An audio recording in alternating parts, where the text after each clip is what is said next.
আপনার কি খুব ক্লান্ত লাগে, শরীর দুর্বল মনে হয়, হাঁটা চলার সময় নিঃশ্বাস নিতে কষ্ট হয়, বুক ধড়ফড় করে বা হাত পা ঠান্ডা হয়ে থাকে?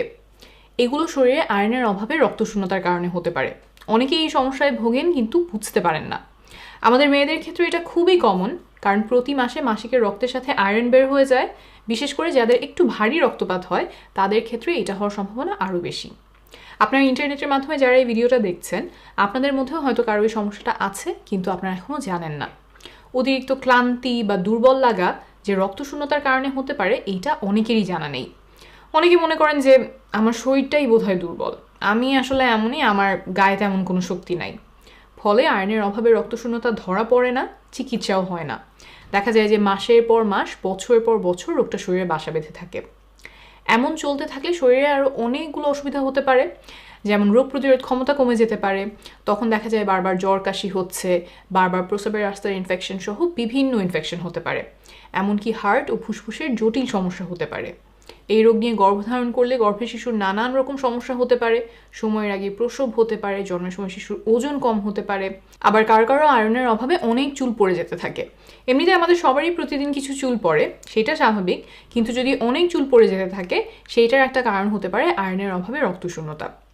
আপনি কিভাবে বুঝবেন যে আপনার এই রোগটা আছে কি না, এই রোগের চিকিৎসা কি এবং কোন কোন খাবার থেকে আয়রন পাওয়া যায়, এই ভিডিওতে এসব একদম সহজভাবে বুঝিয়ে বলবো। প্রথমে এই রোগের লক্ষণগুলো বলছি।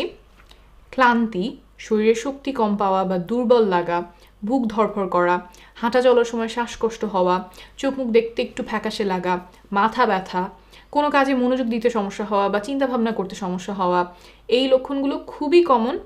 এছাড়াও কখনো কখনো আমরা আরও কিছু লক্ষণ দেখতে পাই, যেমন পা কামড়ানো বা পা শিরশির করা। বিশেষ করে সন্ধ্যায় বা রাতের দিকে পায়ের পাতা সহ পুরো পা কামড়াতে থাকে, তখন খুব পা নাড়াতে ইচ্ছা করতে পারে। ডাক্তারি ভাষায় এটাকে আমরা বলি রেস্টলেস লেগ সিনড্রোম। তারপর কানে ভন ভন বা শো শো আওয়াজ হতে পারে, মনে হয় যেন একটানা অস্বস্তিকর একটা শব্দ কানে বাজছে।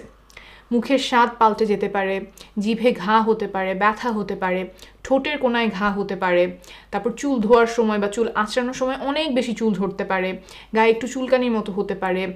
খাওয়ার জিনিস না এমন কিছু যেমন মাটি, কাগজ কিংবা বরফ, এইসব খেতে খুব ইচ্ছা করতে পারে। আবার অল্প কিছু ক্ষেত্রে দেখা যায় যে ঢোক গিলতে বা কোনো কিছু গিলতে কষ্ট হচ্ছে, হাতের নখ মাঝখানে দেবে গিয়ে অনেকটা চামচের মতো দেখতে হতে পারে কারো কারো। তো এই লক্ষণগুলোর মধ্যে যদি কোনোটা আপনার থাকে, তাহলে অবশ্যই একজন ডাক্তার দেখাবেন। তিনি আপনার সাথে কথা বলে শারীরিক পরীক্ষা নিরীক্ষা করে বোঝার চেষ্টা করবেন যে আপনার এই আয়রনের অভাবে রক্তশূন্যতা রোগটা আছে কিনা। খুব সাধারণ রক্ত পরীক্ষার মাধ্যমে এই রোগটা ধরে ফেলা যায়।